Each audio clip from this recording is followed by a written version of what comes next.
चक्कर में रहली बेकार हो जाई, लागे असर में जीवन सब पार हो जाई।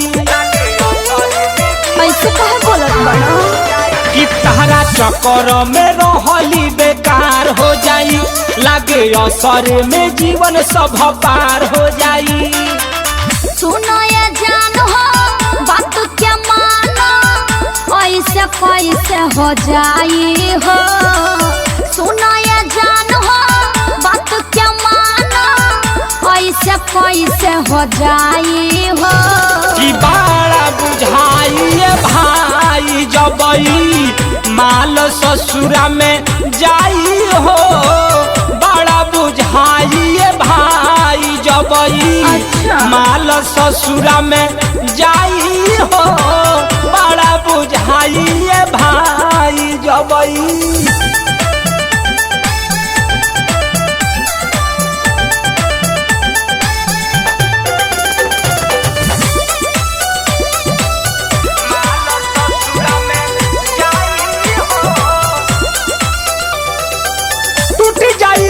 सोची बढ़े धड़कन हो, करतनी वादा कब होई न ऐसा न हो। विश्वास तो करो ए हो टूट जाई दिल सोची बढ़े धड़कन हो। करतनी वादा कब होई न ऐसा का गारंटी बाकी घायल हमार प्यार हो जाई, गम के बोझा हमारा माथा पर सवार हो जाई। तोहरे बानी तोहरे रोहम चीज ये तोहरे भेटाई हो। तोहरे बानी तोहरे रोहम चीज ये तोहरे भेटाई हो। कि बड़ा बुझाई भाई जबई माल ससुरा में जाई हो, बड़ा बुझाई भाई जबई माल ससुरा में जाई हो, बड़ा बुझाई रे भाई जबई।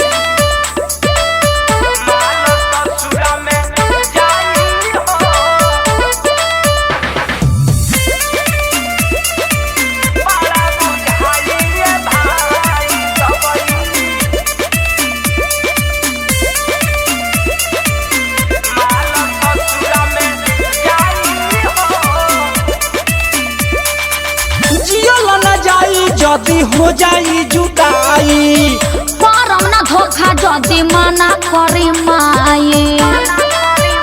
विश्वास नहीं है का जियल न जाई जदी हो जाई जुदाई, करम ना धोखा जदी मना करी माई। सुपर फास्ट के जिंदगी बेकार हो जाई, दिलवे में रहे वाला जेगादार हो जाई। बाबा हकीकत के होई ना दिक्कत जाबा, सोचल शिकार भेटाई हो।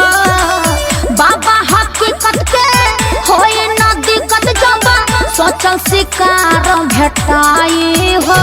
कि बड़ा बुझाई भाई जबई माल ससुरा में जाई हो, बड़ा बुझाई भाई जबई माल ससुरा में जाई हो, बड़ा बुझाई भाई जबई। तहरा चक्कर में रहली बेकार हो जाई, लागे असर में जीवन सब पार हो जाई।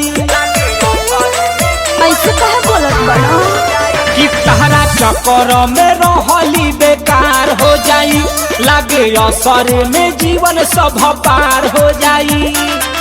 सुनो ये जान हो बात क्या मानो, ऐसे कैसे हो जाई हो। सुनो ये जान हो बात क्या मानो, ऐसे कैसे हो जाई हो। कि तई माल ससुरा में जाई हो दिल में दर्द बढ़ी जाई रे भाई जब माली ससुरा में जाई हो दिल में दर्द बढ़ी जाई रे भाई।